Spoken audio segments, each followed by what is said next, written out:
If you're looking for more information about making seed snails, you're in the right place. I have made you an epically long video using 8 different materials to make seed snails. I went ahead and left it real time, and the reason is, even though it's so long, there's a lot of material coming out right now with short videos on TikTok, Facebook, Instagram, those sorts of places with video that's sped up. I'm contributing to that. I made some fast videos too.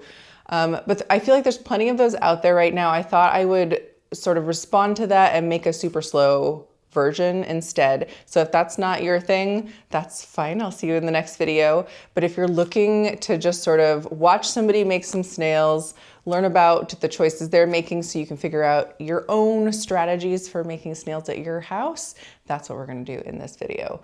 So I'm going to walk you through a few of the materials that I'm using, and then we're going to get started with our 8 different materials. Thanks for joining me. I hope you enjoy. Also, I should say, if we haven't met yet, my name is Kendall and this is Kendall's Greenhouse. So first off, I just wanted to share the big tub with you that I've been using because it can be kind of hard to see in my seed starting space. So this is what it looks like. This is the brand that it is. I don't know if you can see that. And then it's got these little hooks on the side so I can leave my moist soil in there and not worry about any pests getting in there. If I left it for a long time, it would get moldy probably, but this works really well for me. And then I just got a super cheap plastic little trowel thing when I ordered this tote so that I could leave it in there and not worry about it rusting or molding or getting too gross. So those are the basic materials I'm using.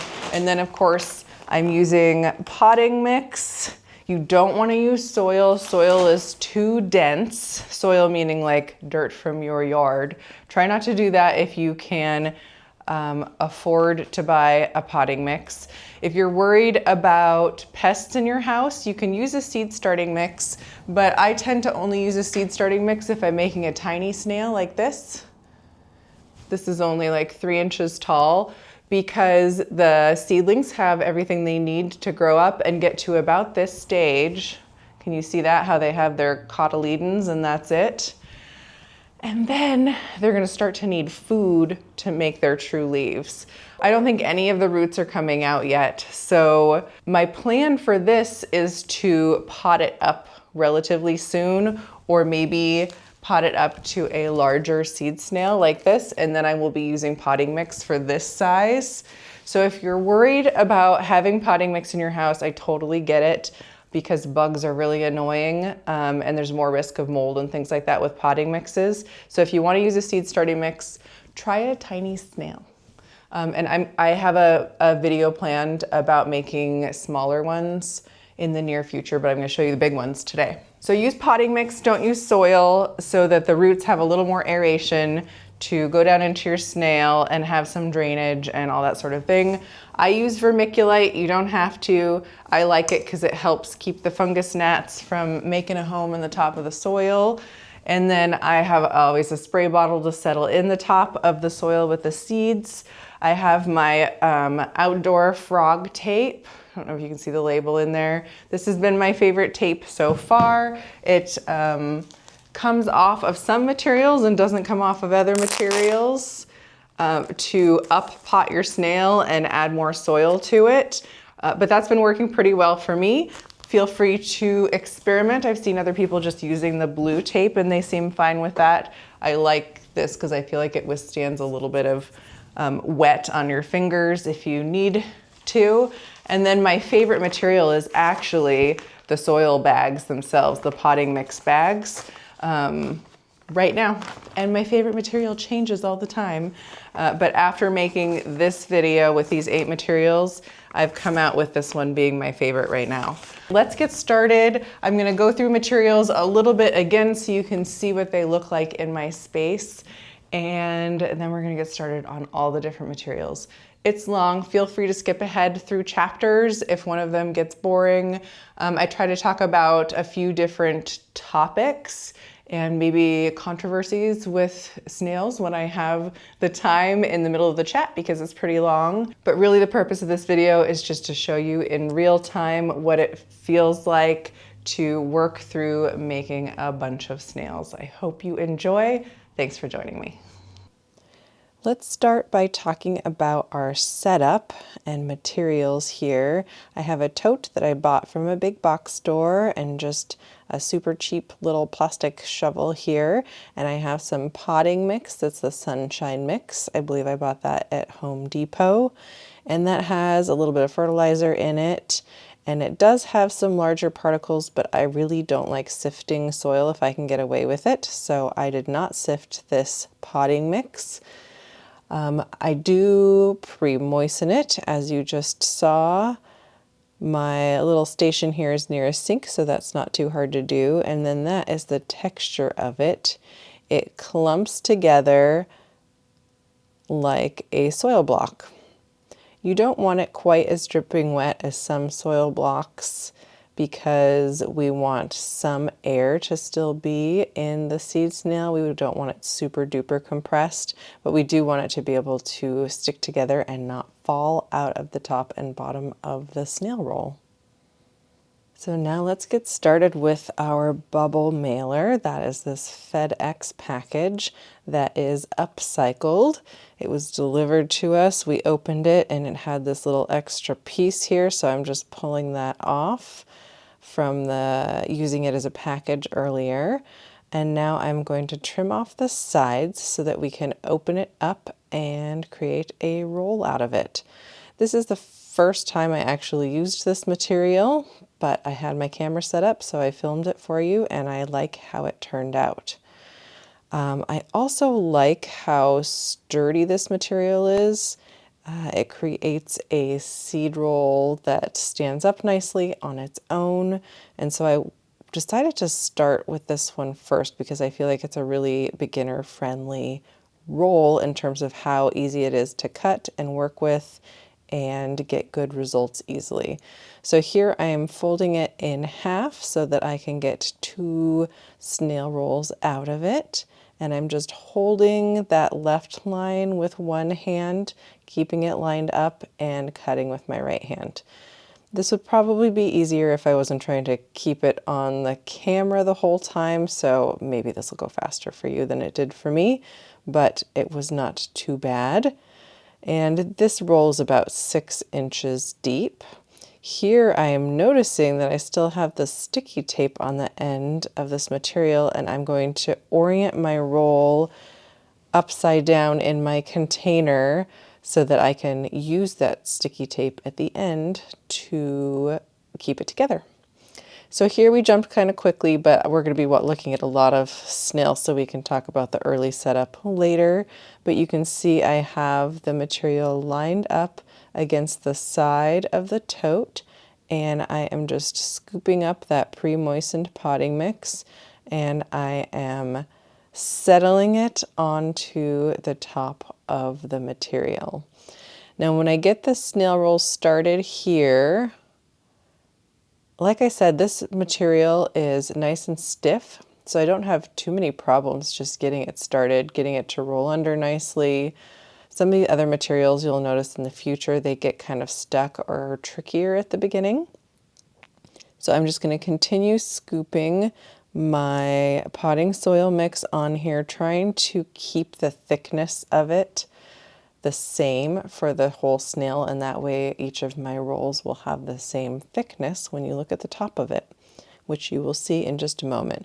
So I am sort of flattening out and evening out the surface of the soil here so that it's ready for me to roll, and it's not just all going to spill out of the roll as I push it just very gently and slide it down. So here I am at the end. If I have some extra soil, I'm just brushing it away, and then I'm going to need to clean off that surface a little bit to make sure the tape can stick. So there's the cover for the tape, and then I noticed it was a little dirty, so I just wiped it a little bit, and that sticky tape works really nicely and is continuing to work a few weeks later to keep that snail together. So here I am checking the base of my snail first, making sure that it's firm enough, there aren't any weird air gaps. If there are some gaps or it's not flat all the way to the bottom, I go ahead and grab some more potting mix and just press it in there pretty firmly, kind of like a soil block would be, so that when I turn it upside down, this soil does not fall out all over the place. So that's looking good. It's nice and flat. I know it'll sit flat on the bottom of my tray or container or wherever I put it. And then I can flip it around and start working on the top of my snail. So here I am removing quite a bit of material. I don't leave room at the top while I'm rolling because I found when I do that, it actually makes my snail uneven and the sides aren't very straight. So I fill it all the way and then I just remove some material at the end. That is our bubble mailer seed snail. Next up, we have bubble wrap that we're going to use to make a seed snail. So I had something delivered in this bubble wrap packaging, and I know a lot of people are enjoying making their snails out of this material. So I thought I would show you how to turn this into seed snail material.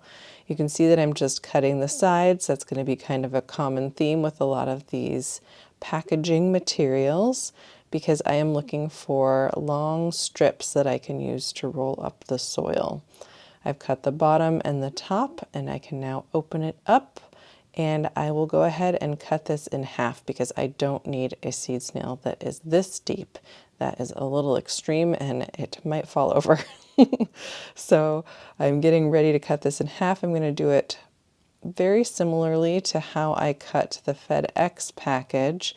You can see that I'm struggling a little more with this one to line up the sides because it doesn't have that additional layer of stiff material on the top of it like the FedEx bubble mailer did to keep it sort of straight and in one place and from moving around. So I really had to kind of fiddle with this a lot to try to get these strips cut equal distance from the edges.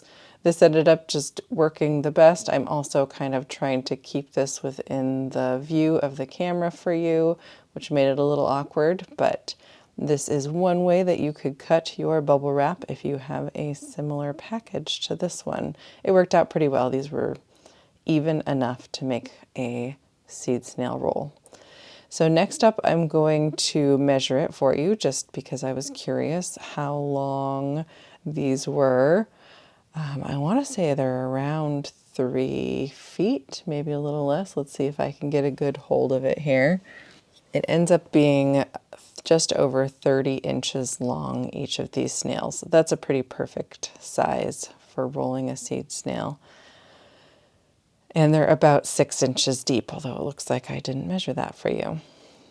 So next, I'm going to line that up at the bottom of my container. We'll see if I'll move that up for you in a minute. Here's another way that I get water into my potting mix before I fill up my snail. This is a rechargeable USB-C automated mister that I just use for misting seedlings in my seed starting area, and that was the most convenient source of water that I had at this very moment. So I went ahead and used that. It's nice if you have any sort of arthritis or wrist trouble or anything like that. You can just turn it on and spray and then turn it off, and you don't have to do that pumping action over and over again. So here I'm finding a little bit of bark in my mix and pulling that out when I see it. I don't want that to pierce my snail roll material as I roll up, and I don't want it to be in the way of the roots as they're trying to work their way down my snail roll. I'm filling the material with the potting mix. I have a lot of potting mix in here because I'm planning on making a lot of snails, so it's a little chaotic, but you don't have to put quite so much. I'm double checking that the bottom line of my bubble wrap is lined up with that bottom edge of my tote so that when I roll it in just a second, it's going to be lined up and helping the bottom of my snail squish against that wall. Oh, here we go. You can see a little better now. I just wanted you to see where the edge of the container is so that while I'm rolling, you can just kind of see what's happening at the bottom and the top. So this bubble wrap was pretty easy to start, again, just like the FedEx mailer was pretty easy to start. I'm having some good luck with the evenness of the material. You can see the line along the left is pretty even. It's not too sloped one way or another. It's maybe a little looser than I'm used to. You're not really able to pull this material tight or stretch it out at all, but that's okay. This snail turns out really well. It's about this point frequently that I remember that I need tape. So here we go. I pulled out my outdoor frog painter's tape. This has been my favorite tape so far for making these snails. I used it all last year and it worked great. I tend to pull off a big piece and then cut that piece into, or just tear that piece into multiple smaller strips. In this one, I believe I'm just using 2 pieces of tape. Most of the time I actually use 3 now. I put 1 in the center and then 2 on the sides, but you will see that a little bit later. So I'm just checking my soil for large pieces, making sure that there aren't any chunks of bark in there. And then I'm going to finish rolling this up. I usually keep something close by, like some paper towels or a kitchen towel, so that if this exterior of the snail material is wet or too dirty, I can wipe that off before I put the tape on. In this case, I think I was able to keep it pretty clean and dry, so the tape is going on just fine. Normally at this point, I flip the snail over and I adjust the bottom first, but I think I forgot because I'm going to be adjusting the bottom later. So I went ahead and stood it up. I'm pulling some soil, some potting mix out of the top of the snail to make sure that I can see the pattern, the spiral pattern for the center. That'll help me plant my seeds appropriately later. And I want there to be enough room so I can add seeds and more material on top of them without filling up above the top of the snail material. So I'm just picking around, making sure if there's any big pieces, I pull them out. When your seeds are germinating, especially, you want them to be on finer potting mix or seed starting mix. You don't want them to be on chunky woody materials. That would make it very difficult for them to germinate. So I'm just double checking that the quality of the material on the top looks good. And now at this point, I think I remember that I hadn't checked the bottom yet, so I go ahead and take a peek. It looks pretty good, pretty firm. I'm just checking with my thumb there to make sure there's no holes or gaps and showing you that it is ready to add some seeds. I think I'm deciding at this point what to add into it, and I chose some of the native plant seeds that I've been cold stratifying in the fridge for the last 30 days. So these are blue-eyed Mary seeds. They are native to my region, and I put them in this little Ziplock snack baggie with some vermiculite and some water, no standing water, just enough water for the vermiculite to absorb it. And now I'm taking a look inside to see if I can tell the difference between the seeds and the vermiculite. That's the worst part of using vermiculite for this, is that sometimes you can't even see the seeds, but in this case, they're a nice bright reddish brown color, if you can see them there. So I decide that I can go ahead and just dump this whole thing on the top of my snail, and I will be able to distribute those seeds pretty evenly. Getting them out of that baggie can be a little tricky. I usually have to kind of turn it inside out and dump the seeds out, but that's kind of my favorite way to cold stratify right now. And you can see that I am just breaking up any clumps of seeds, trying to distribute them evenly along that spiral at the top, so that when they germinate and they root down, there aren't sort of clusters of a bunch of them close together and then big gaps with empty potting mix. And then I've decided at this point, since those seeds were already cold stratified in the fridge, I don't need these to grow quickly, so I'm not going to grow them in my inside space. I'm going to put them outside. So I'm adding soil to the top of this instead of vermiculite. Really, I use vermiculite to top ungerminated seeds usually because it keeps them moist. It helps them maintain humidity until germination. And this one is just going to go directly outside. All right, this next material is going to be the longest of them all because I'm actually going to show you two different ones. I have this package that I'm going to cut up, and then I also have a roll that I'm going to show you later so you can see how I prepare very similar polyethylene foam material, but from two different sources. So it's a little different preparation. For this first one, just like the bubble mailer, it came in this sort of pouch format. So I'm going to go ahead and cut the sides and create a tall, long piece of material. And again, this is a similar size to the bubble mailer, so I'll go ahead and cut it in half. Also, it doesn't like to stay in half.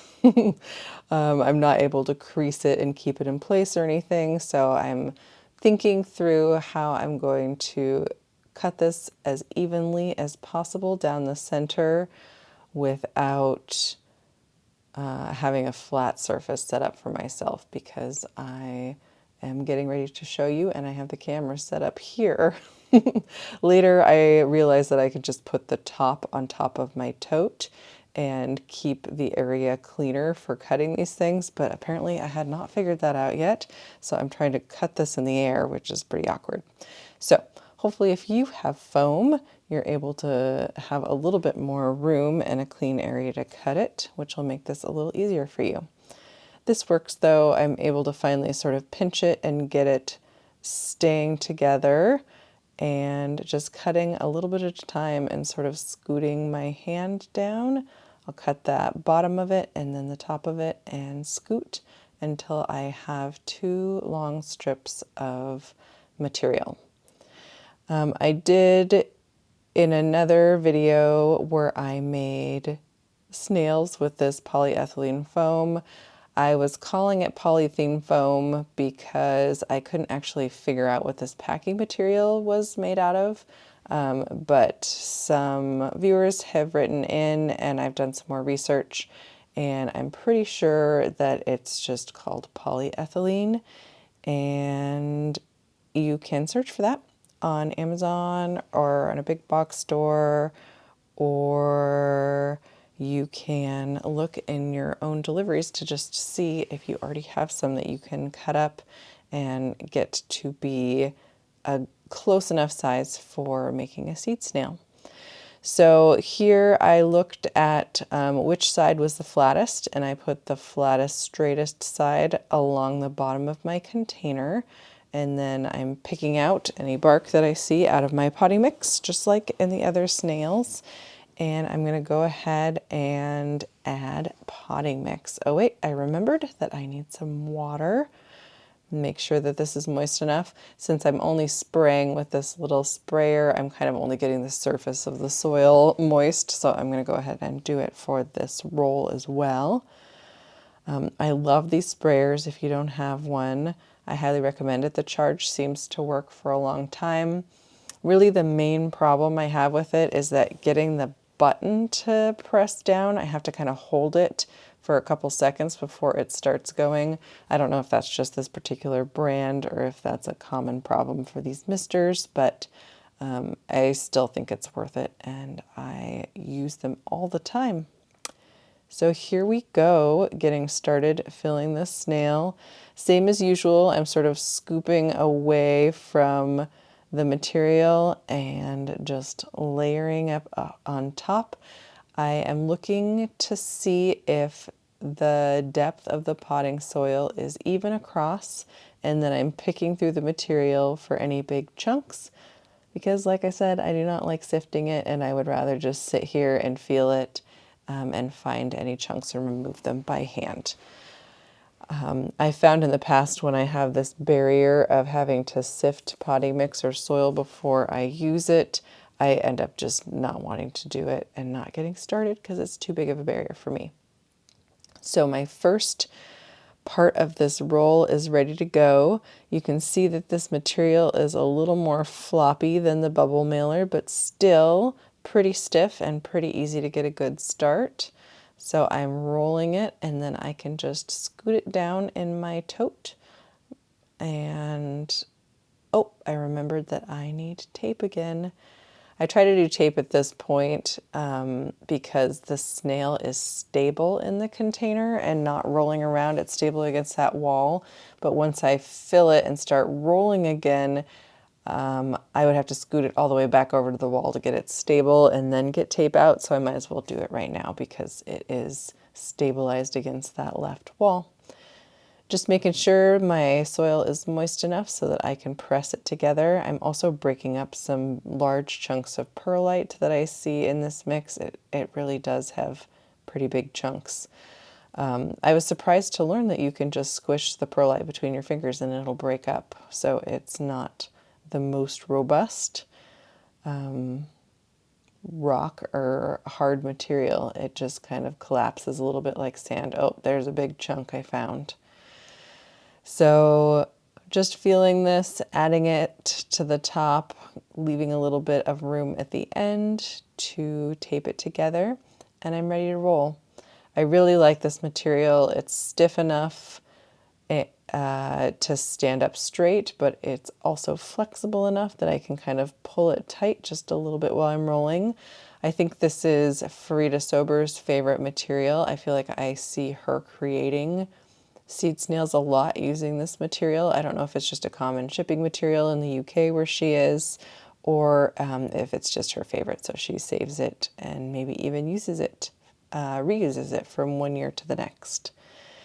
My material was clean enough and dry enough. I could just go ahead and add my tape to it, and it sticks just fine. This is what it looks like flipping it over to look at the bottom. I'm being pretty gentle with it. It looks nice and flat. To make sure that it stays together, sometimes I will go through and spray the bottom with water to just feel like I'm setting it in place, kind of like when you make a soil block and they're super wet. It keeps the potting mix sticking together a little bit better, so I went ahead and did that in this one. And then I'm picking through the top, getting any big chunks out of there, and making some room for myself to plant some seeds. So in this one, I am going to plant Rudbeckia triloba seeds that I have been cold stratifying in the fridge. Now, it's kind of controversial whether or not Rudbeckia seeds need or like cold stratification, but I do know that Lisa Mason Ziegler talks about growing triloba as a cool flower and that it takes longer to germinate. So I decided to go ahead and put some in the fridge to germinate, just in case that helps it a little bit, and I didn't need to plant it right away.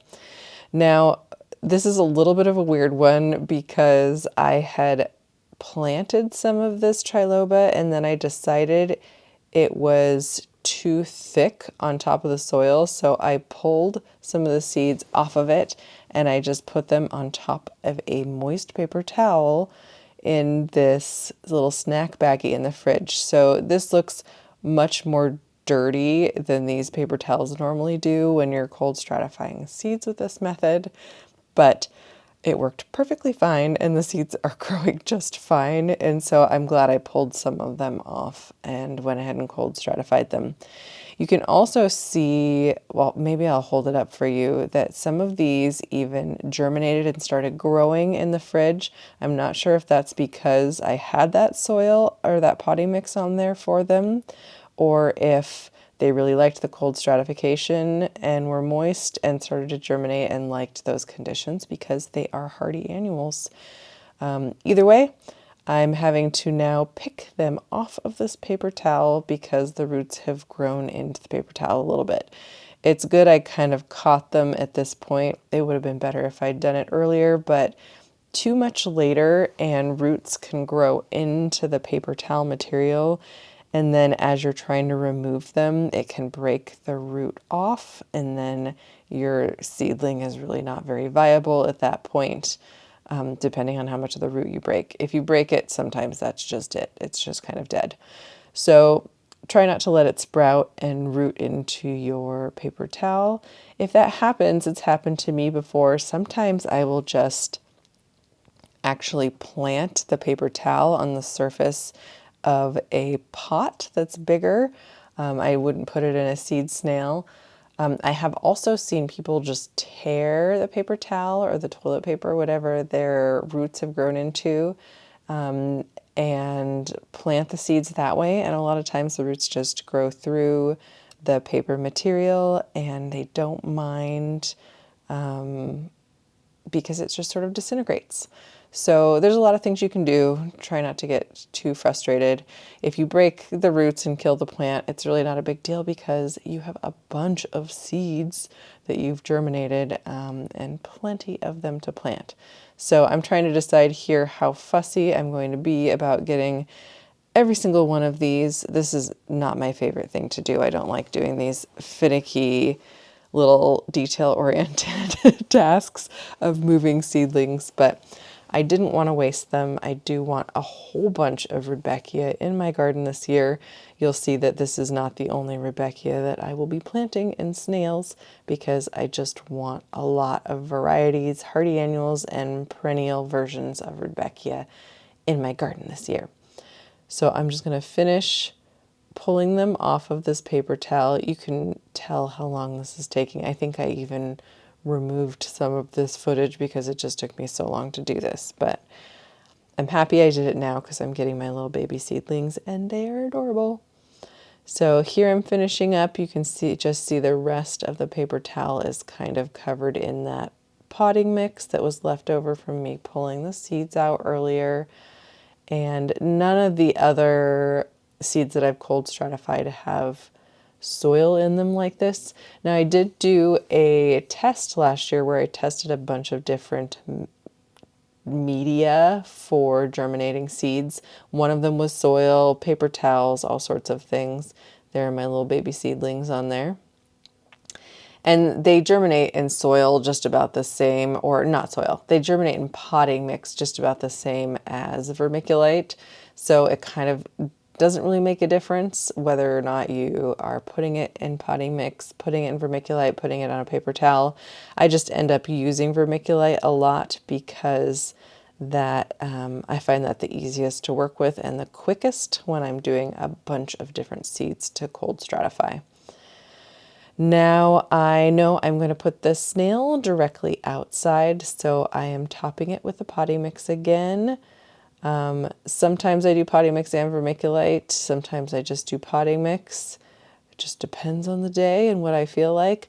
I think I was feeling like this, I didn't want to put too much mix on top because there were already seedlings, and so I didn't want to weigh them down too much. And I am very gently pressing here. I don't know if you can tell, I do not want to crush any of those roots or leaves that were growing. So I am just making sure that there's no weird air gaps or anything with that vermiculite. And then I'm going to spray the top with my favorite spray bottle and settle all that extra potting mix and vermiculite on the top of my snail roll. So this is what it looks like, and then I'm going to show you what that looks like a couple weeks later outside.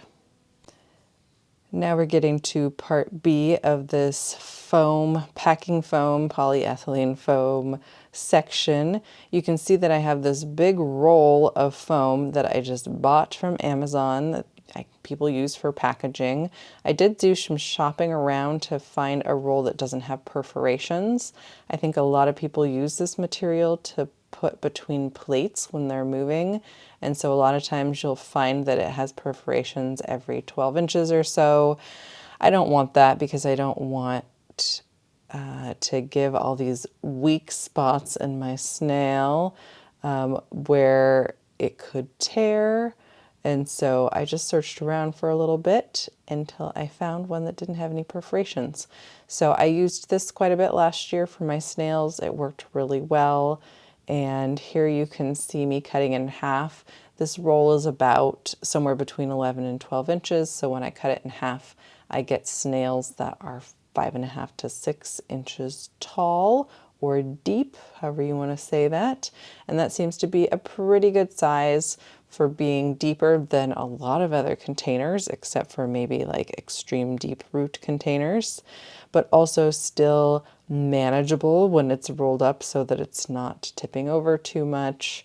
And it also is still providing extra deep root space. So I like this size, somewhere between 5 and 6 inches. That's probably my favorite size. I have been experimenting with some shorter snails. I'll let you know how that goes later. But for now, that was almost exactly 3 feet that I just eyeballed. So somewhere in between 2.5 and 3 feet seems to be a good length for making a seed snail, about a manageable size. So I am lining up my straightest edge again with the bottom of my tote here. Because it's such a long piece of material, it wants to kind of scoot around a little bit. So I'm just going to stabilize it with one hand and then get it anchored in place with some of the soil or the potting mix before I start flattening it out. I've noticed making other snails that when I just put some potting mix on the left, sometimes the rest of the material can shift over and then I've got to be fussy and move it back and line it up again. So, oh, look at me remembering tape earlier this time before my hands get super dirty. If I remembered every time, I would probably get my little 3 pieces of tape ready before I even start touching the potting mix at all, but I'm getting better.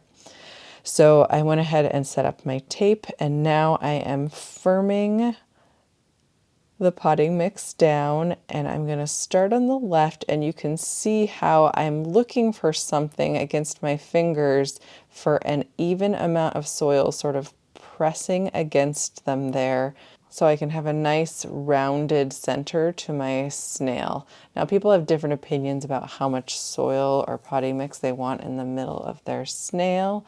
Sorry, I keep saying soil or potting mix. It's really always potting mix. I just am used to saying soil a lot from doing other gardening content. So if I say soil, I mean potting mix.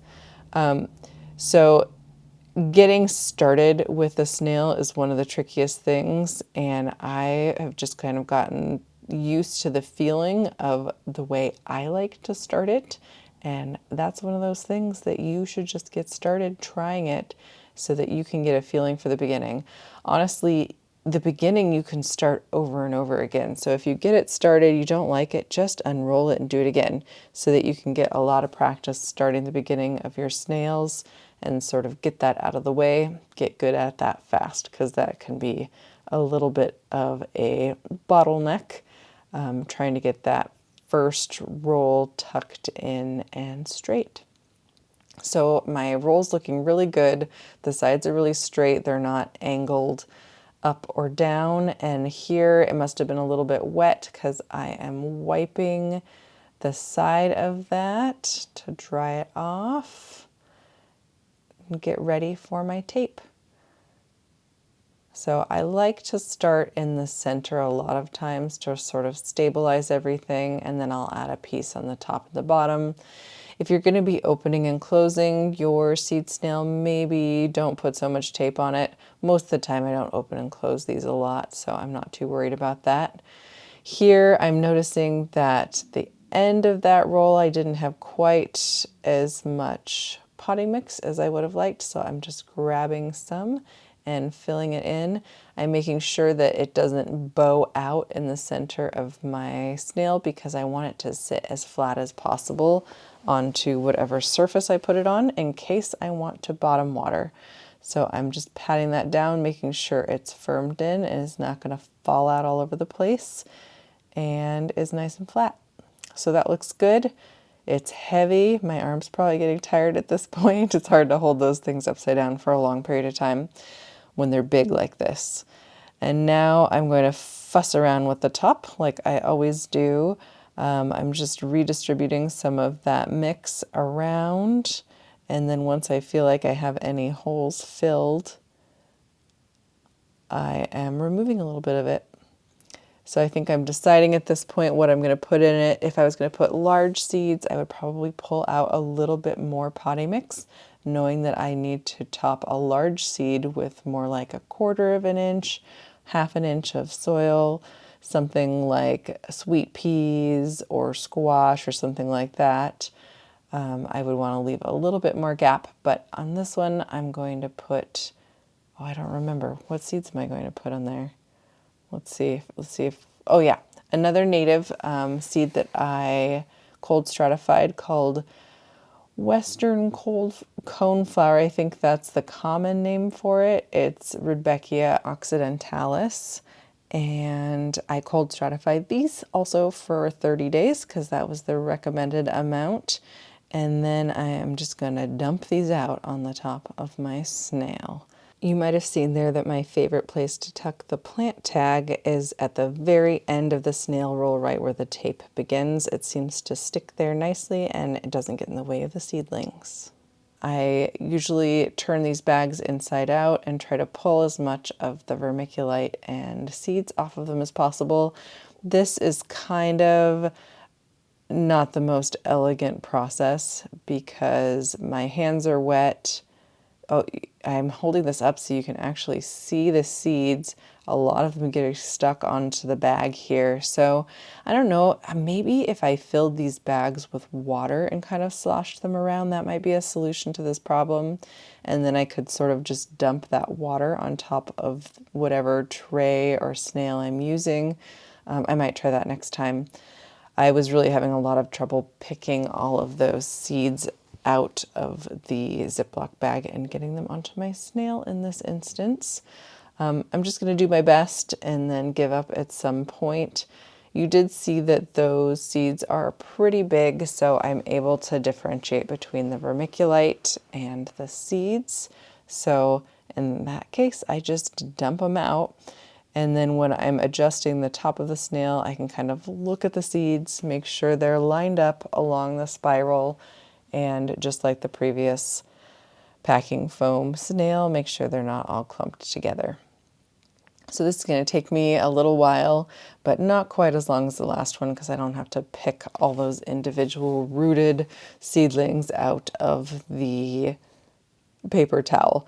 So this is actually one of the reasons that I usually don't do the paper towel method, because if the seeds germinate and start rooting and growing while they're still in the fridge and I don't catch it in time, which is common, I'm not checking on those a lot, then a lot of times they'll grow into the paper towel and it's just kind of a pain. If they germinate in the vermiculite, it's much easier to get them separated and pulled apart because I'm not having to pull them out of a moist paper towel or tear up the towel or anything like that. So at this point, I've gotten as many seeds as I can out and I've distributed them on the top of the snail, and I'm just going to add some vermiculite on top. I did not give myself a lot of room to add more potting mix on top of this snail, so vermiculite's a good way to just keep those seeds protected and keep some even moisture around them with the vermiculite. And I'm going to put them outside. As far as I know, they haven't germinated yet or are not showing any growth yet because I checked them a couple weeks after planting. But it has not been warm here at all. Last night it was still freezing. I think it was like 32 degrees or something last night. So these might just need a little bit warmer temperature before they decide it's safe enough to go ahead and germinate. I will have to keep you posted how they're doing later. But that is my process for planting a packing foam snail with cold stratified seeds on top. And that's what it looks like close up. And that is a wrap for the packing foam snails. So this next material takes a little bit more processing and preparation at the beginning. This is a woven polypropylene bag, a woven PP bag. And I think this is a common bag based on research I've done for storing grains and feed. And I've seen it on a few other channels with other creators making seed snails. And I noticed it because it peels and sort of frays, which I'll show you a close-up of in just a minute here. And so before I even started cutting the snail, I knew that I do not like that fray. This is a bag that I bought, I don't know, 15 pounds or so of grain because I have a grain mill that I like to make fresh milled bread with. And I finally went through the whole bag and got excited to try it for snails, but I don't want those little pieces of plastic sort of wearing off and getting into my soil. So my thought here was to put this duct tape on and then cut through the center of the duct tape. And so far, these snails are about 3 weeks old now. So far, this is working really well, and the duct tape's been holding up, and I haven't had any shedding or peeling of this material. So I'm going to go ahead and share it with you so you can try it too if you have this sort of material to try making snails with. So I've put a line of duct tape down the center so far, and I'm going to go ahead and do the same thing on the top and the bottom. I do fail at lining this up very well, but it does give me an opportunity to show you some of the fray here in a minute. These snails end up being some of the sturdier ones I've made. I like the way that they stand up easily, but I will say that that FedEx bubble mailer that we looked at first is the easiest material to deal with. And I'm kind of going from easiest to hardest in this video. So we're kind of hitting the middle here where we started with the bubble mailer. All you have to do is trim it and cut it, and it stands up pretty nicely. This one, we're starting to get fussy with the material here, having to do this extra preparation. This is going to take me quite a while. Once I get this snail cut and prepped, we're actually going to be transplanting some onion starts into it. So far we've just done a blank snail at the beginning, an empty snail, and then we did some cold stratified seeds, which I was getting some questions about in comments of other videos, so hopefully that's helpful for you to see.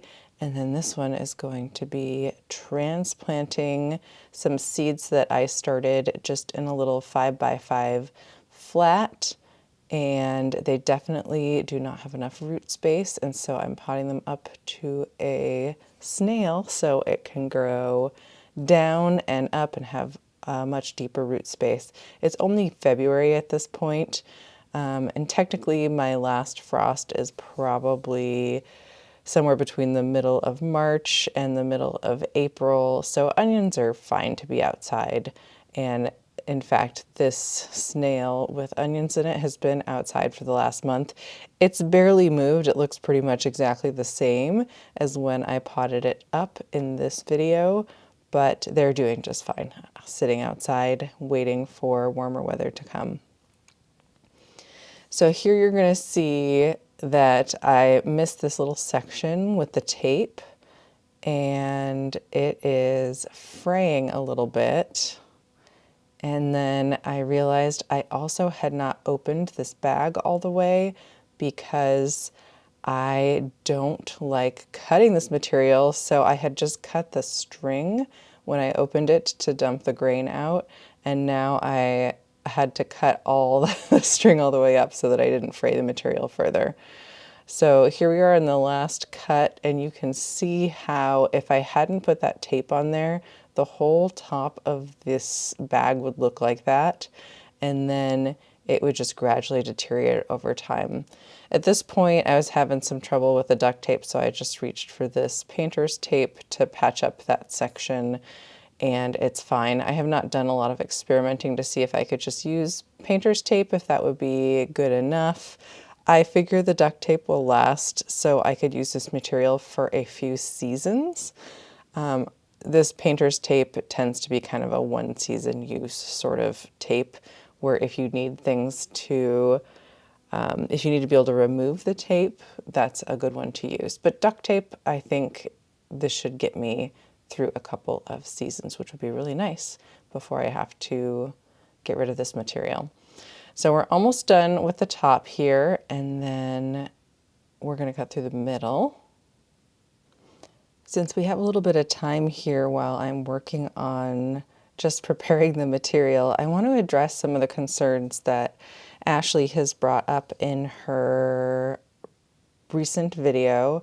Ashley from Gardening in Canada, she created a YouTube video called Stop Starting Seeds This Way, and she rated a bunch of seed starting methods, and she rated snails pretty low. And the interesting thing about the way she rated them was that she said she actually liked the snails because they had a deep root system availability, kind of like a deep root trainer, which she rated very highly on her scale, but she thought that they were not very beginner friendly. So that was pretty motivating for me to make more tutorial videos for y'all who are just starting to make snails or just starting to do seed starting, so this would be easier. The reason I like snails is that they are affordable for people. Really what you're buying is the potting mix. So kind of buy the best potting mix that you can. And the rest of the materials you can just find for free. And you can even find seeds for free. There are ways to get free potting soil that we can talk about another time. Or ways of sort of using things you've had. Most people, when potting soil is too expensive, they make their own compost. So that's something you could study if potting soil starts to get expensive. But I like that this seed starting system is free for most people. So here I'm measuring the depth of the snail so you can see how deep it is. It's about almost 8 inches deep, and then I'm also measuring the length here, and it is about 52 inches long. So this is a pretty darn long snail. I think a lot of people would cut this snail in half. That would be fine. I went ahead and used the whole thing because I had a lot of onion starts that I wanted to pot up. So in a little bit, when I have some more time, I will go back to Ashley's critiques. For now, we're just going to talk a little bit about filling the snail again. I'm not doing anything differently with this, using a snail as a potting up larger container. I am just adding water to it like I normally do. I mix the water in. This is a pro mix that has fertilizer in it. I happen to be using that kind of for everything, but in this case I wanted it because the onion starts are already big enough that they're going to start to need some more fertility soon. Here I'm just showing you the clip that we already saw at the beginning with the density of the soil, that you can make it into a ball like a soil block. If you haven't made soil blocks before, that's fine. If you have, maybe that will help you a little bit. Think about the texture of the soil.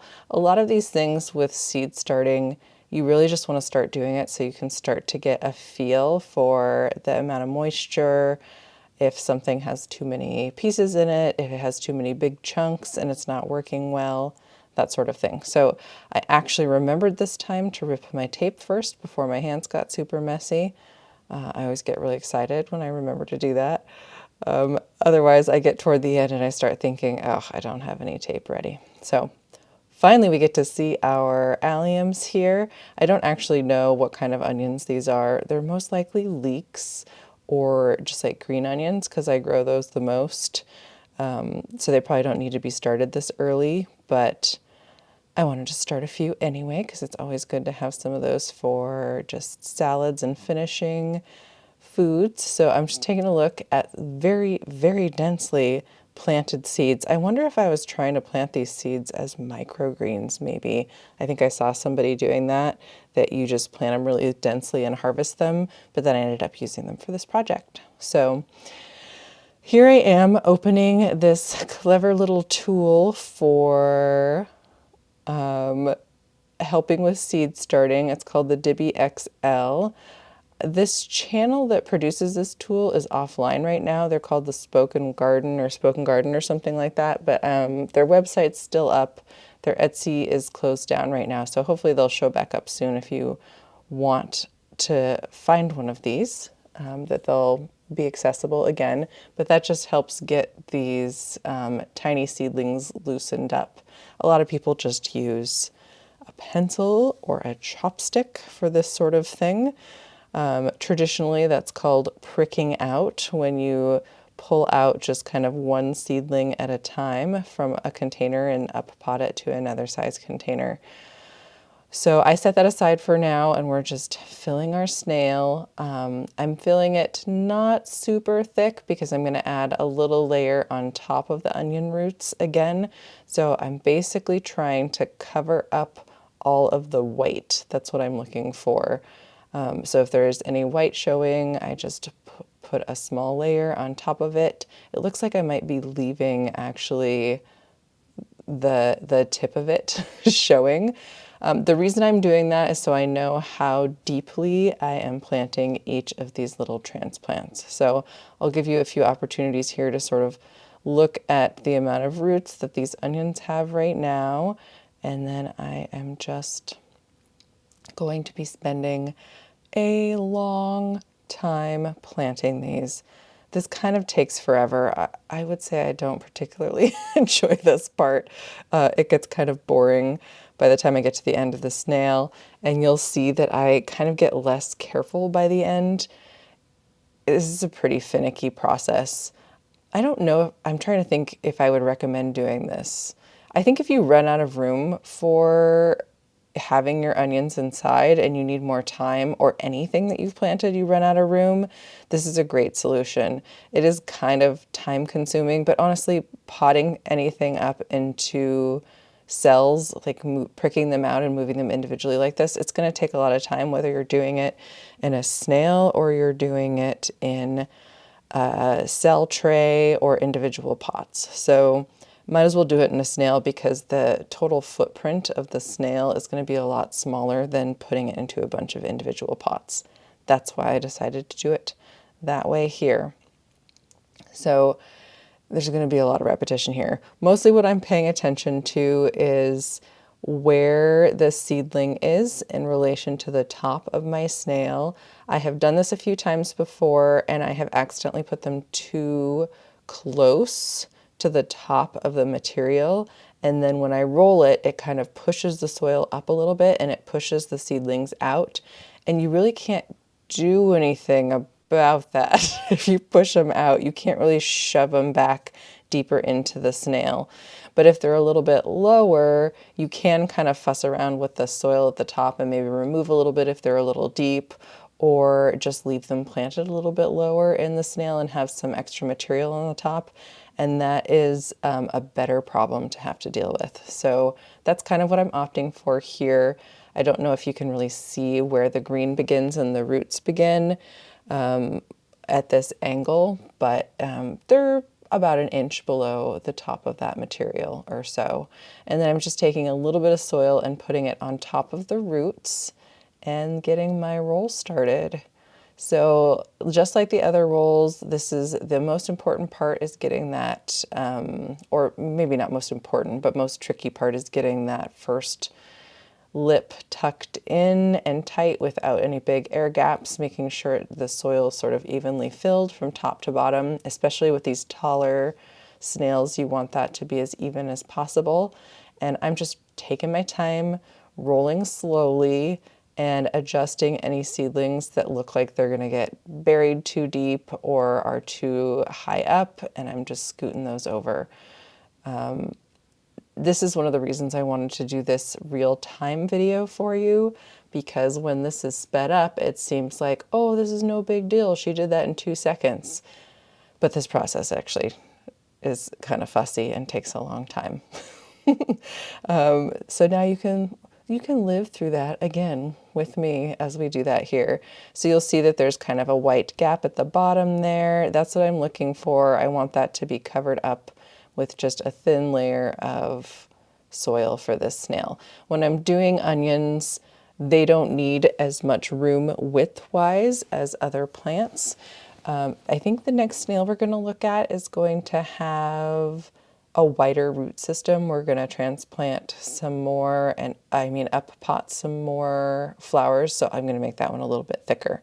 But for onions, this is a great method. They don't get tangled on the top because they have just the spiky leaf structure on top, and their roots can just grow straight down. So this is one of my favorite things to grow. If I had thought about it, I probably would have just started a snail from seed earlier in January, but instead I had just scattered the seed on top of some soil, and that was the quickest way for me to get something started. I probably did that right before a trip because that's what I tend to do. I hustle and get a bunch of seeds planted before I go travel somewhere. So now I have to take some extra time to pot it up. So this is going to be a huge snail. We're going to continue to pot up these onions for quite a while. So let's return to Ashley from Gardening in Canada's critiques from her video, Stop Starting Seeds This Way, that video. And one of the topics she brought up was specifically about this being a difficult process for beginners. So we already talked about that. That's kind of why I'm doing some of these videos, to try to help you out. Some other critiques she brought up were light and spacing. So that's why I think onions are great for this. The light problem comes when these plants are planted close together and they're spiraled around each other on top, and then the leaf canopy starts to grow out, and each of the leaves shade the plant that's right next to it, because they're all right next to each other. There aren't sort of pots spaced in a tray or something like that. So she's worried that the leaf canopies are affecting the other plants around them. That is why onions are great in this method. And I will say that snails I have planted in the past, their leaves get tangled together when I try to unroll the snail, and that's kind of a pain.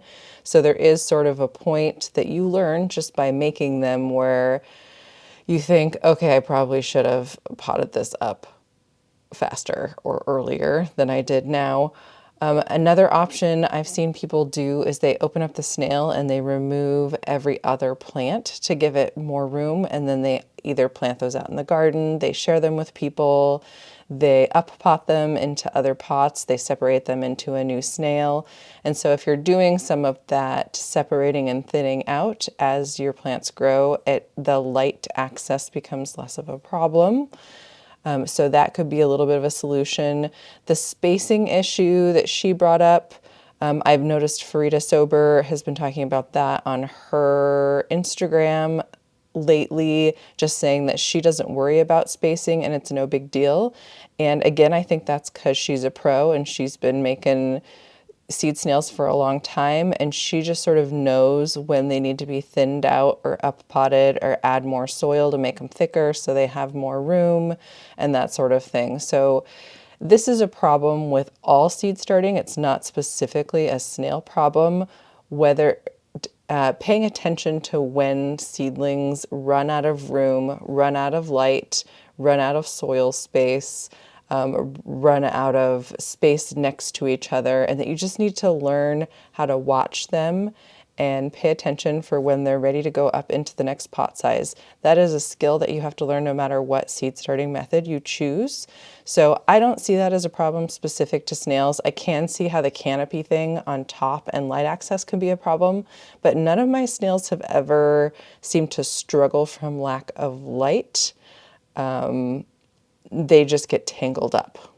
So I would have to say I slightly disagree with that, just because none of them have ever stretched or reached or got leggy. None of my snails have gotten leggy in any way because they were too close together. So I also want to mention that Ashley, when she made her trial snail, she did make it pretty thin and talked about like not a very thick amount of soil, and talked about how she was making it thick. So I think she kind of sees seed snails as being just a very thin, I don't know, like a 1/4 inch layer of soil, and then lots and lots of spirals. But you can make them a lot thicker, and most of the snails I'm showing you in this video are quite a bit thicker. I try to make them at least a 1/2 of an inch thick. maybe even a little bit more. And you can kind of compare that to a small soil blocking size. Those tend to be 3/4 inches to 9/10 of an inch wide. So I kind of think about it as a small soil block that's very deep, so that it still germinates and feels like it's germinating in a small amount of space, but then it has actually quite a deep area of soil that it can root down into. I also kind of think about it like a plant growing in a crack in the sidewalk or something, right? Where those plants are surviving because they have just enough room on the top, and then their roots find some room down below the sidewalk to root into some soil and get enough nutrition that way. So here we go. We have our taped and completed seed snail. That is a potting up example, and I am just going to fuss with the top of it at this point. I am doing something that a lot of people do with other containers where you just sort of pound it a little bit or drop it a little bit on the surface to remove air pockets is the point of that. And here I'm just fitting that into the bottom of a water jug, and that'll act as my bottom tray. So I just wanted to make sure it fit in there, and I could water from below that way if I want into the jug that didn't have any holes in it. And here is my completed snail. It's pretty tall, which I like when I'm doing a potting up situation, and I still have a million onions left. So I can always just harvest those as microgreens if I want to, or I can pot them up in other areas of my garden. So there is our woven material snail. Next, we're going to talk about planting in soil bags. This I mentioned earlier is my current favorite material, but I think when I made this video, it was the first time I was cutting a soil bag because this is the first sunshine mix trial I've done. So I liked this material on the sunshine mix. I'm going to have to play around with other soil bags to see if they have the same thickness. This had like kind of a perfect thickness to it. I do know other soil bags I've used have been both thicker and thinner. So you can try out different, I'm saying soil bags again, potting mix bags, but also other things come in these bags, right? Like peat moss, vermiculite comes in a bag that's kind of this material. What else comes in this material? Compost, that sort of thing. So play around with the bags that your food or your potting mix or compost or bark chips are coming in to see if they would be good snail making materials. Here I'm just deciding how deep I want my snails to be. I think if I only did half the bag, those would be really, really tall snails, and I just don't need them to be that tall. So I'm going to go ahead and do thirds on this one. And you can just decide what depth you need and what works for your situation. I've been doing some experimenting with smaller snails for seed starting purposes and deeper ones for potting up purposes. So that's one thing I love about this method is you're cutting the material so you can decide how deep or not deep you want them to be. You can decide what material you're okay with. If you don't want to use plastics, you can try some other materials. You'll notice that I don't use any paper products in this video because I've tried them and a lot of other people have tried them, and the roots get stuck in them, and I don't want to spend all this time doing all this seed starting only to have the roots of my plants root into the cardboard or the parchment paper or whatever it is and not be able to separate them out and plant them into the garden. So I really don't bother much with paper products anymore, but you are totally welcome, obviously, to try all the materials you want to. I try to pick things that will hold moisture in and that the roots will not root into. So I have not used the traditional weed barrier fabric for this reason, that it has perforations in it for water to get through it. And I just feel like that's going to be too holey and the roots might get in there. But I know some people have been using that, so if you want to try that, that's another thing. A lot of people just sort of have around some rolls of that to test out. I do have a type of a mulch that I'm going to try later in this video, and I'll talk to you about that when I get there. And I saw that the Wood Prairie Farm did a video using the cardboard mulch paper or paper mulch or something like that pretty recently. So if you want to follow along with her to see how she does with that paper mulch, I'm following along, and I'm hoping that works out well for her, because that would be a nice option. She does do a thing where she buries the paper with the plant, and I don't know if that's her plant with the mulch, her plan with the mulch also. So we'll just have to watch her process and see if she'll post another video about that soon. So I have my soil bag snail material set up here, and I'm gonna do the same as always, line it up with the bottom there and line it up with the left.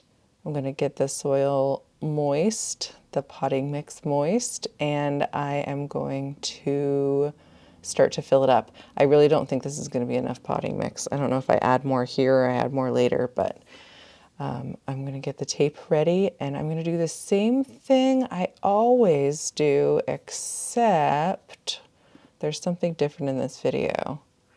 Soil bags. Oh, okay. I'm going to pot up some Bellis perennis pomponette is the variety that I have pre-sprouted, I guess you could call it, or started using a broadcast sow method where you just put a bunch of potty mix in a container and you just sort of spread the seed along the top, and then you decide you're just going to figure out what you're going to do with it later.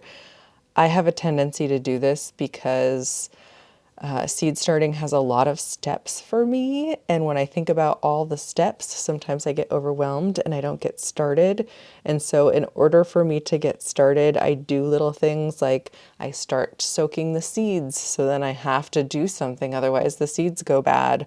Or I will go ahead and just fill a tiny container with soil and broadcast sow them. So then I'll have the cute little sprouts, and then I'll want to do something to save the seedlings. So that's what happened here. I think I was doing a trial where I put some of these in the fridge to cold stratify, and I just scattered some on some potting mix to see if they would germinate, and they germinated just fine without cold stratification. So I did learn, but then I ended up with a whole bunch of them successfully germinating. So here's what the bottom of this hunk of seeds looks like. And if you're in the winter sowing community at all, you will know that a hunk of seeds is basically this. You just grab a hunk and you tear it off or you cut it off, and that's a way that they transplant seeds into the garden. Here I'm going to actually go a little further and separate them into individual plants since I'm potting them up, and that'll feel a little bit more like a traditional method of having individual plants separated into a snail here.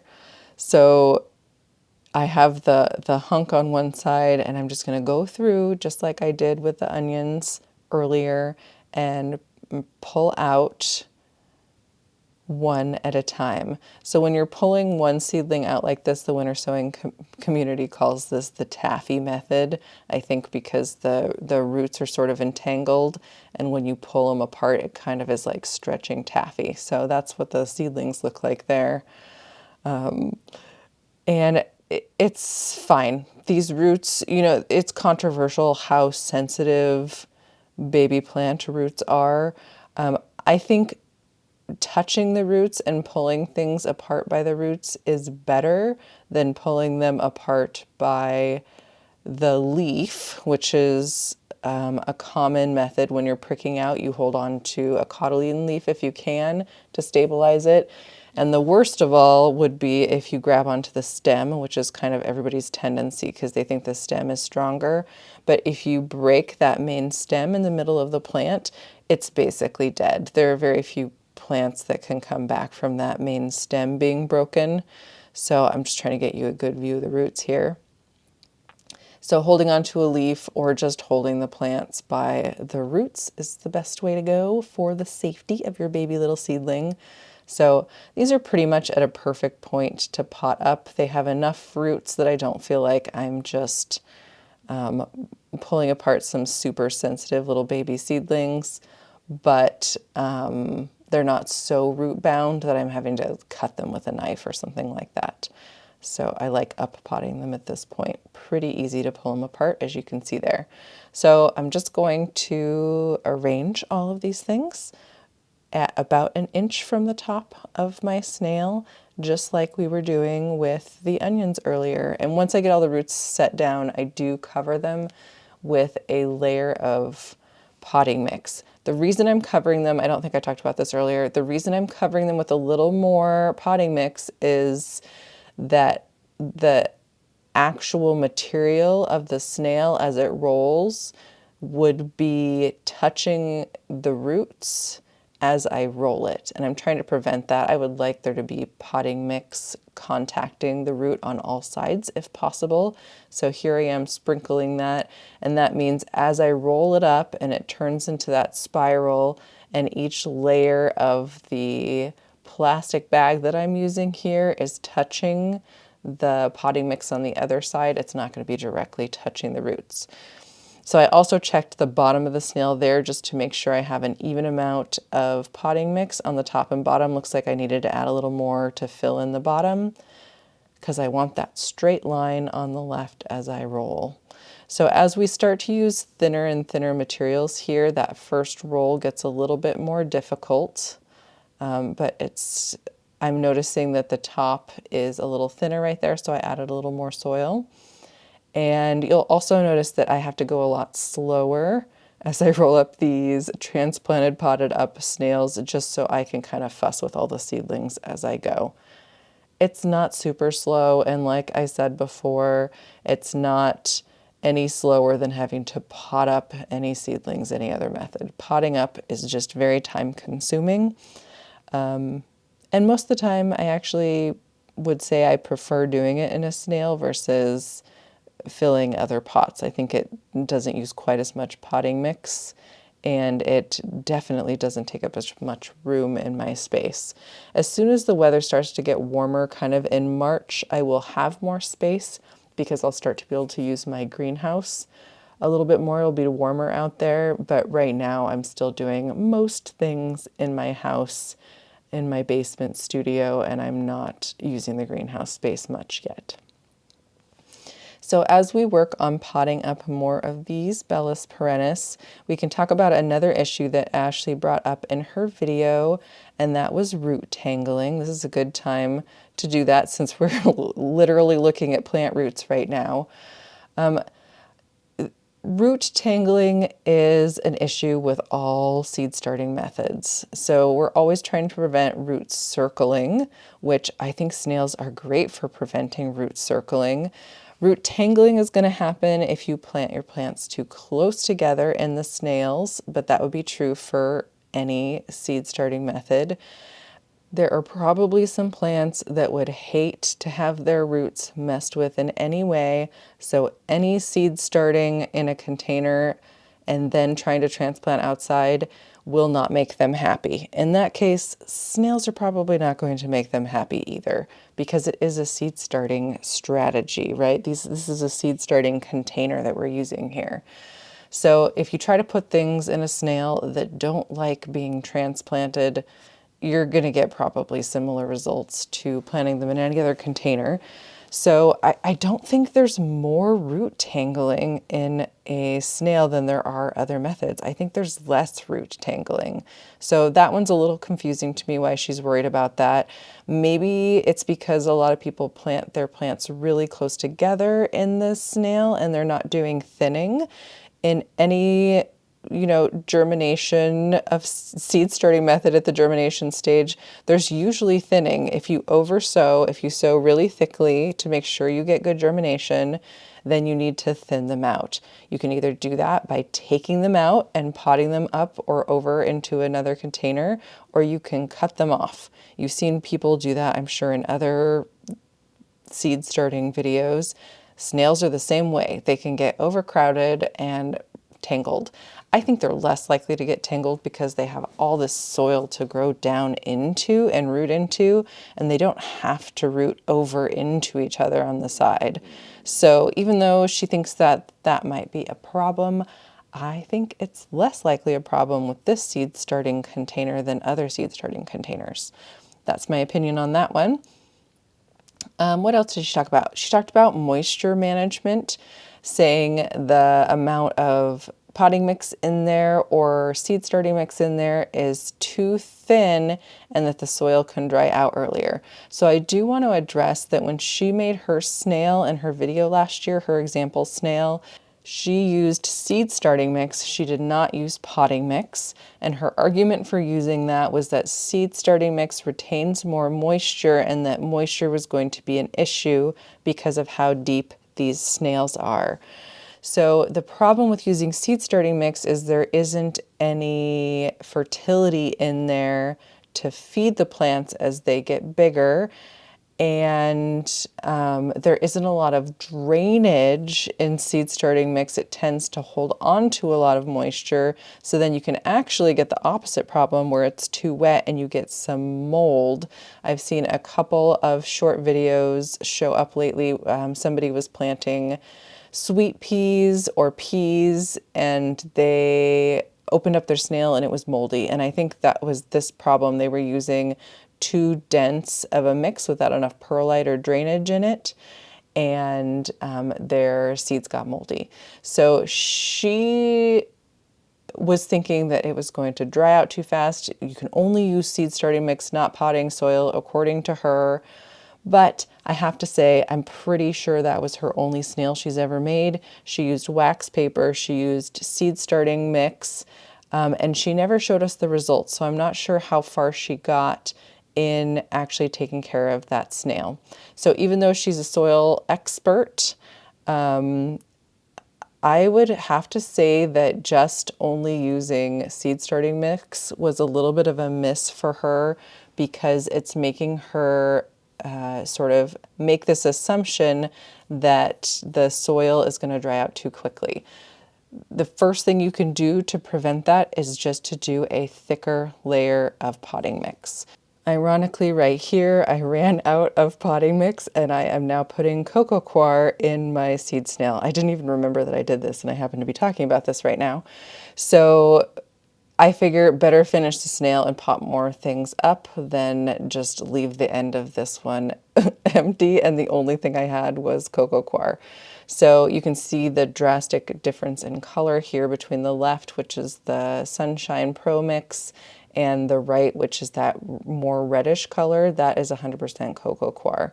So that'll give me a little experiment to see if those plants at the end did any better or worse than the plants on the inside, because that last, 8 inches or a foot or so of my snail is 100% coconut coir only. So Ashley's snail also used 100% something. I think she might have used peat or a seed starting mix, saying that it's going to retain moisture better. Instead of using seed starting mix, I like to use potting mix, and I like to make a thicker layer, at least half an inch, more like 3/4 of an inch or an inch if I can, and that helps with this moisture problem. Honestly, just like the other comments I made earlier, you always have to think about the container you're using and match it up with the type of soil and potting mix that you're using. So if you're just germinating seeds in an inside environment, you're going to probably want to use seed starting mix that's sterile. And then if you're putting seeds in a container that they're going to be in for a longer period of time, you're going to want to consider putting something with some fertility in there, because the seeds are going to start to need more nutrition as they get a little bit bigger. So you're always going to have to be thinking about that when you're seed starting. This isn't a special snail feature.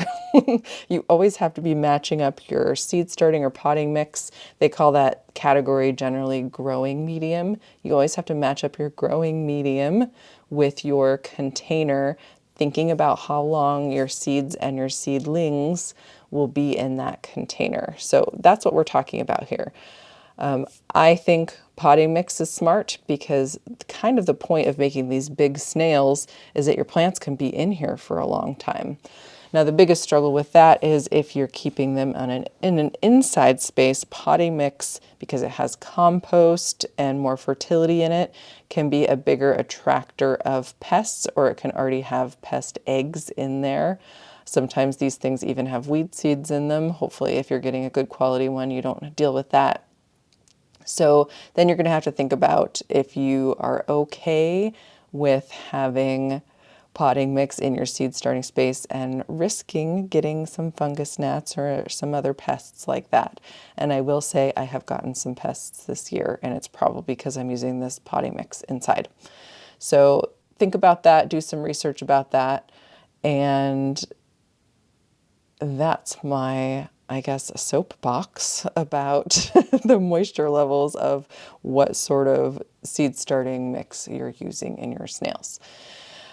Here you can see that I think because I was running so low on potting mix in this example, I didn't fill all the way up to the wall in the bottom. So now I'm having to hold this super heavy snail up in the air and shove more potting mix into it. I can't turn it over and set it down because the seedlings are on the other side. So I'm getting an arm exercise here, holding this thing up and shoving it in. And then I'm trying to adjust the snail a little bit. Sorry, the whole camera shakes when I drop it like that because the camera's attached to the desktop. And then I'll just go through and fuss like I did with the alliums, making sure that the potting mix is just settled down around each of them, that there aren't any leaves tucked in under the potting mix. And I will water it in. I usually when I'm starting seeds or putting seedlings in, I'll use a spray bottle. In this case, I think it makes more sense to use something like a watering can because you're actually trying to get that top layer of the potting mix to settle down. So you want a little bit more weight on it to help it settle. And this looks like I've had this potted up forever. Like it was meant to be. It was always this way. Started from seed. No. So this is an up-potted snail, and now these pompet plants can just live, pomponet. These pomponet plants can just live in here until I'm ready to put them out in my side yard, which I plan on filling up my curb strip hill on the side of my house with these. Don't forget to put a label in it. I like to tuck it in the very end of the snail like that. And that's it for that one. Let's move on to the next snail. We have 3 more snail materials to go, starting with this Ziplock bag. So this is a Ziplock freezer bag. I prefer freezer bags over regular ones, although I've done both and they both work. The freezer bags just have a little bit more thickness to the plastic, and that just helps have a straighter snail, so that's why I prefer it. I think a lot of people tend to just throw these bags away after they use them, so this would be a great second life for them. Just rinse it out and cut it up, just like I am. And I have been leaving those side Ziplock pieces on because I feel like that gives the snail a little bit of vertical structure, but you can do whatever you want with your side pieces. You could also orient this so that you could write on that Ziplock label if there's room and you haven't written on it before. I tend to just label things anyway because I need the labels for later in my garden. But why not use the Ziplock if you already have that built into your snail system here? So again, I'm running out of potting mix like I did last time, but we're gonna make it work. I'm making a tiny as in narrow and tall seed snail this time. People make all sorts of different snails. The reason I'm making this one is that I think a lot of people who start vegetable seedlings for their summer gardens, like warm season seedlings, don't need these huge long rolls of a single type of seed.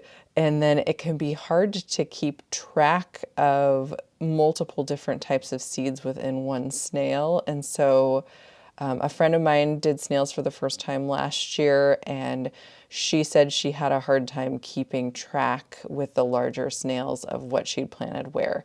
So an alternative to make it a big one with a bunch of different seeds in it is just making more of these small ones and putting one type of seed in the small ones and getting, I don't know, 10 plants or so out of this, maybe even 5 if you're giving them a little bit more room, instead of 20 plants or more out of the ones that spiral and spiral and spiral with many layers and fit more seeds in there. So I find with these Ziploc bags that I have to do more shoving soil in there afterwards. I think I'm not getting them rolled super tightly as I go, and then I do some pounding here to settle that soil down in there. That's just sort of the nature of this plastic material. You'll see that I kind of have to do that in the next plastic material too. I don't mind. I like being able to reuse this plastic. I think it's worth it, but it is more awkward to roll up and trickier than the thicker materials that we were using earlier. So I think it's worth the effort. You can see how fast that was to just make a small snail compared to those other rolls that we did. And I just edited in some footage from another snail potting up later. So this is some Swiss chard seeds. This is actually the first time we've planted seeds from a package in this video. We've only done cold stratified seeds and plants so far. So I'm just taking my traditional seeds. I'm sure I chose chard because it is something a vegetable gardener would grow. I like growing chard because it's beautiful. And you can harvest it if you want to, or you can just use it as a decorative element, especially if you have a cottage style garden where they like to integrate edibles with ornamental plants. Chard is just such a beautiful feature.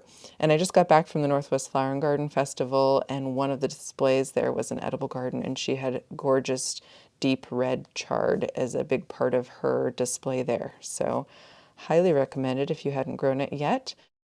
So here I am just planting that chard seed in the top. You can see it pretty well there.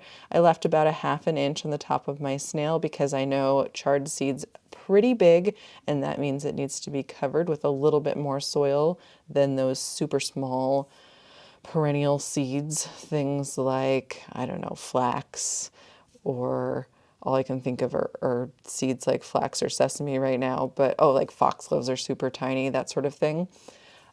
Chard seeds need to be buried a bit, so that's what I'm doing here.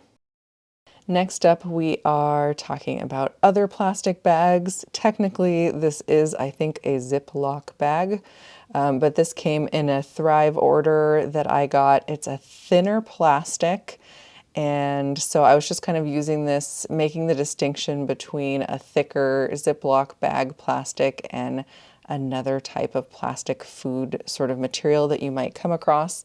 I think some people have even made these out of plastic bags, just like regular grocery bags. I've never tried that, and I haven't done it because I don't think those plastic bags are meant to touch food. I tend to try to select things that are meant to touch food. Of course, as I'm saying that, I realize that you know, the FedEx mailer and the bubble wrap at the beginning is not really, so maybe I just haven't been very motivated to try the plastic bag, or I felt like it was too thin. But here I'm just cutting through that Ziploc at the end so I can get my straight line, and then I'm going to go straight down the middle the best I can to make 2 even snails.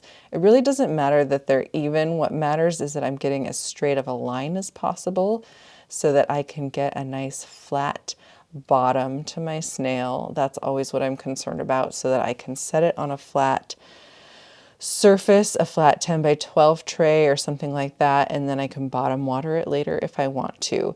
If the bottom is all wonky and goes up and down and up and down, I might set it in water and only some parts of the snail are going to get watered and not all of them are going to get watered, and I don't want that to happen.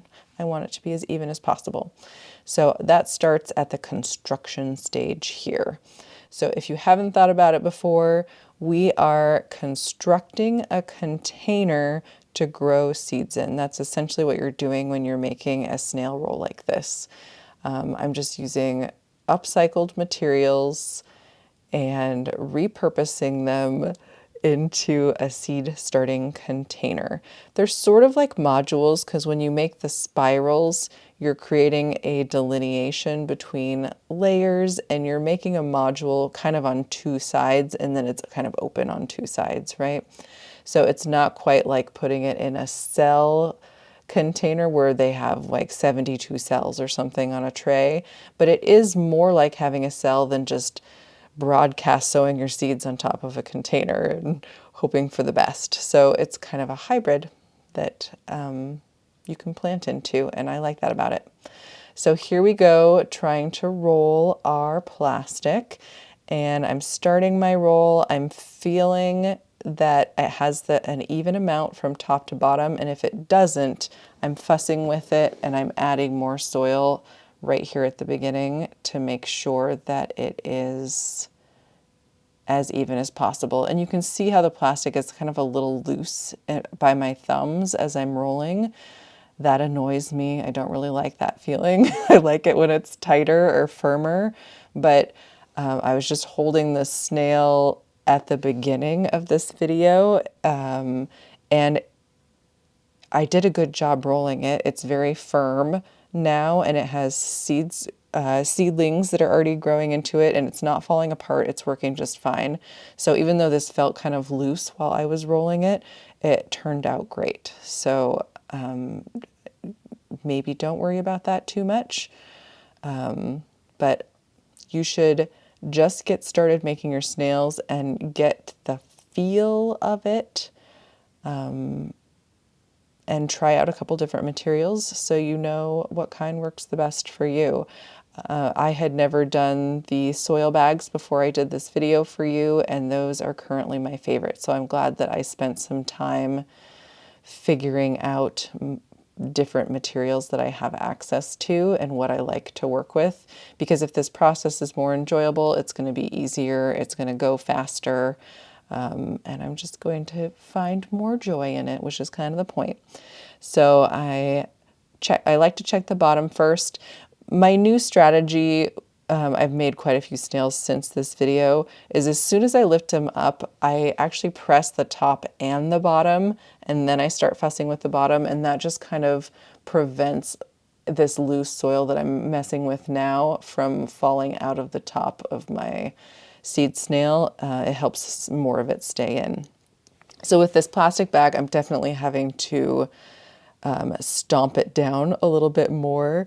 I already flattened the bottom, so I feel pretty good about breaking up those air pockets by banging it on the table a little bit. I don't know what the best words are for explaining what I'm doing there. You'll see people doing that with other seed starting trays. They'll fill them up and they'll sort of drop them on the table, and what they're doing is they're trying to fill the potting mix into any air gaps that are in there, because if your roots grow into the soil medium and they hit an air pocket, they have to grow around that air pocket. They can't grow through it unless it's super tiny. If it's a big air pocket, they have to go around it, and that's just a pain for them. And we have such a tall amount of potting mix in here, I don't want big air gaps in there that the roots have to work around. So here I am checking the bottom again, because I just felt like with this plastic, it felt really loose to me, and I wanted to make sure I was kind of shoving as much potting mix up in there as I could,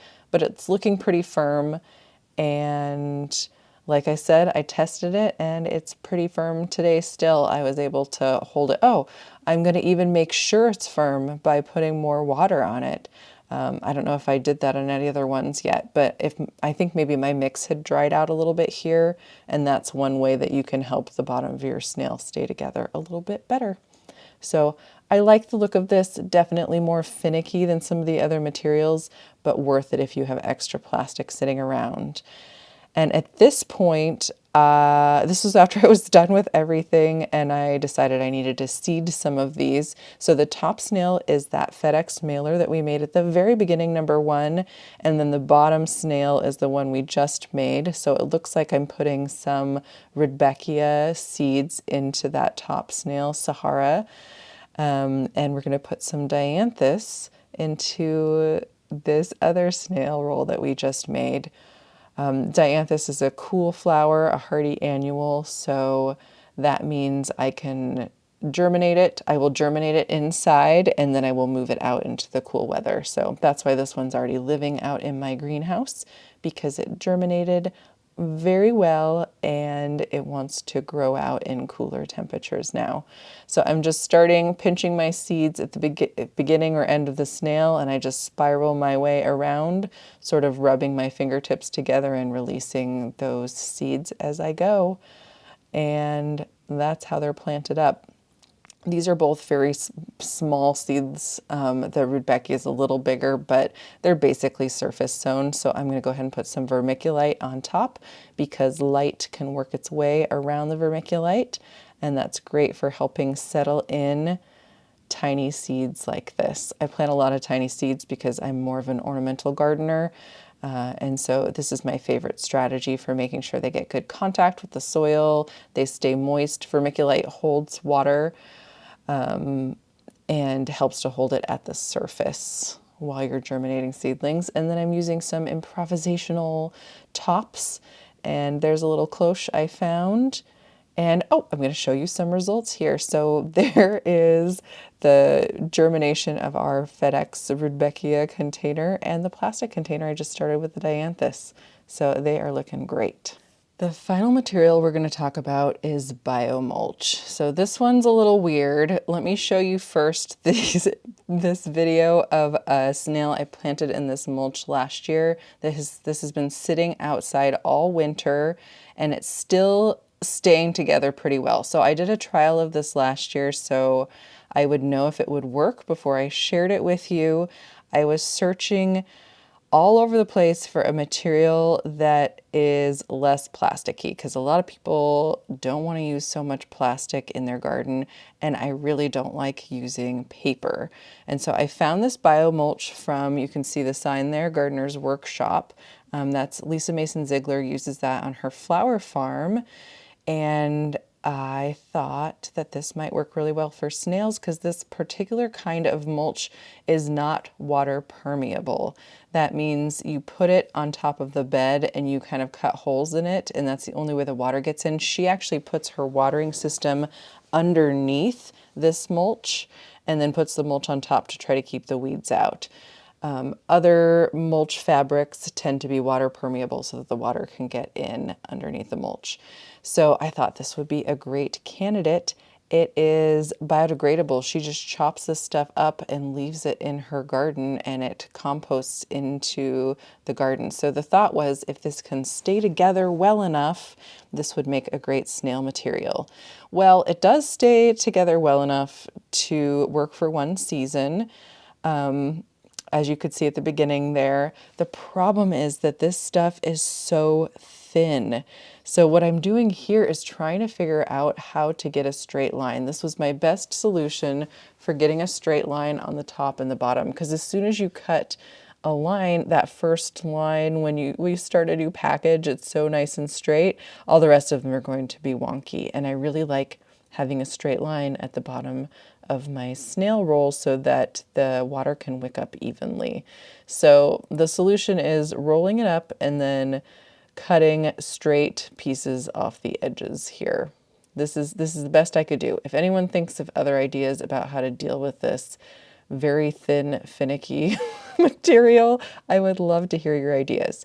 But here I am laying, this looks like it's a different piece that's a little bit wider than the one I was just cutting, but I'm laying out a piece of this BioMulch so that I can fill it up. And this is at the end of the video because this is the hardest material to work with. But if you're really looking for something that is biodegradable and compostable, but still kind of acts like plastic, this is the best thing that I've found for that function so far. I did dig in and try to find research about its, appropriateness for food gardening, and it was pretty hard to find information on that. Of course, you're welcome to do that research. I'm guessing based on all the certifications and stuff that this has as a compostable material, it's fine for food gardening, but I will just set you on your way to do your own research. Now that I've found this, I've gotten you started. Please let me know if you find more information about its appropriateness for food gardening. But if you're worried about plastic, consider trying something like this. So I'm going to do my best to give you a tutorial about how to do this. Basically, you just have to be really careful and really picky about all the things we've already talked about for this whole video. So I know there has to be someone out there watching this video just so annoyed with how picky and finicky I am about making things flat and even, but this is the reason, because I was trying to learn how to, look how floppy this is at the beginning. Oh my gosh. I was trying to learn how to fill these really, really thin, this thin material with potting mix and not have it just be such a huge mess. I'm still making messy ones of these, but I did my best for this video for you. So you have to make more of the structure with the potting mix itself because the material isn't giving you much structure. It is so thin and flimsy. So you can see that nice straight line I have. That's because I was real picky putting that mix in there evenly and flattening it out from bottom to top. And that's really the only answer that I've found for getting this BioMulch to be usable in this way. I hope some more of you try this and let me know if you have more strategies or ideas for working with this material. Honestly, I'm kind of over it right now and taking a break from it because it's removing some of the joy of seed starting for me, because it takes longer and it's really finicky and I have to kind of be in a headspace to do a sort of perfect snail.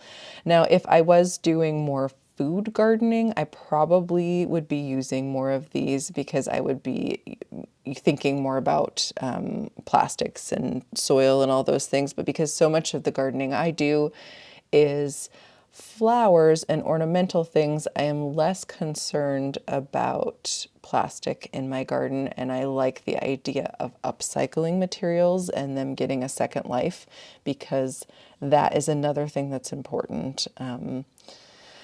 Besides using just compostable materials. So material conversations are going to continue to be around plastics and compostable things, recyclable things, paper, and this is just part of that conversation here that we are having. And I love hearing about the different materials that people are trying. I love finding food safe things that are appropriate for the kitchen. You know, it also depends on where you're using the snails. So if you're growing things inside using these plastics, it's much less likely that you're going to get microplastic leakage or seepage or whatever we want to call that into the soil versus being outside and getting exposed to UV. So I'm going to go wash my hands so I can keep rolling. Once you start putting these snails in like winter sowing jugs and put them outside and they're exposed to UV, those are situations that like food safe materials were not necessarily built to withstand. So even if they're tested, like even if a water jug is tested to be food safe, it might start breaking down under the UV pressure of being outside. So that's something to consider as you're doing winter sowing and as you're making snails. If you're planting food into it, you decide what's appropriate and what your sort of level of tolerance is for that. And when you have time to research, do the research. If you don't have time, I feel like using something like a soil bag is pretty safe because soil bags are meant to have, or because the potting mix that's in those soil bags are meant to have all variety of plants, including food, put into them. And they are designed to be stored outside at garden facilities and things like that. So right now I'm kind of leaning toward that being a pretty safe model or material for me to use. But I welcome the conversation if other people have other ideas about materials to try. The soil and potting mix bags are much stiffer and easier to work with than this one. You can see how as I'm pressing the potting mix into the sides, I'm having to sort of push that outer layer of material so that it can be flat. I'm making sure there is no material flapping or flopping over the center. So when I stand it up, it will be able to wick water up from the bottom. I did a pretty darn good job with this one, if I do say so myself, but I'm gonna go ahead and spread some water on the bottom, spray some water on the bottom to make sure it's nice and firm. And then we'll go ahead and fuss with the top. So you see that flop on the left there? You're gonna get a lot of flop the first time you try to work with this material. It is a pain, but maybe worth it. So this is a pretty big one. I was ambitious in filling this up. I don't think I even planted seeds in it this day, but I do have a little bit of footage of me planting one of these into a winter sowing jug that is outside. And so I'll show you some seeds popping out of that at the end. If you watched my video about making snugs, which is snails in winter sowing jugs, I used this BioMulch in that video. So you can also see me fussing around with it in that video. And those are the calendula seeds at the end popping out that I will show you. And this is just a much longer fussing project. I think probably that Ziplock bag was our fastest one. The FedEx container was a pretty fast one. I have since used Amazon bubble mailers. They act just the same as the FedEx one. So those tend to be the quickest if you have some seeds that are not going to be in them very long and you're not concerned about what the material's made out of. They're quick, they stand up nicely, they hold up to a bunch of different conditions nicely, so those work really well. Here we go. There's my beautiful BioMulch snail. Please try it. Please let me know if you have any tips or how it works for you. Let me know if you have any more information about using this material. But I think it's a great solution for those looking for something along these lines. So it's a pretty big snail. I was measuring how thick I got the potting mix in each one, about an inch or so for each. And then I'm cutting myself a bottom tray right now from a jug, a water jug. I'm just measuring and making sure it's gonna fit, and then I'm gonna cram that snail in there, and that way it'll capture any of the soil before it falls out of the bottom, and I can go set it in my seed starting area. And then if I want, I can just pour some water into that container later if I want a bottom water. So here we go. Here's a few of them done, compared next to each other. They're looking great. And here is the inside of my snug with some calendula growing. I hope you enjoyed that explanation. If you stuck around this long, you're amazing. Thanks for joining me and putting up with my stumbling explanations, but I thought just walking you through that might be helpful to a few people who are new to trying this. If you have ideas or strategies, feel free to share them below. If you have materials you've tried that you're loving, I would love to hear about it. Maybe I will have a chance to try those out too. That's one of my favorite parts of this process, is trying out the different materials, trying different sizes, trying different potting mixes, and humidity domes and all those sorts of things. I love to tinker with that stuff. So if you do too, let me know what you're doing. I'd love to hear about it, and I can't wait to see you in the next video. Bye.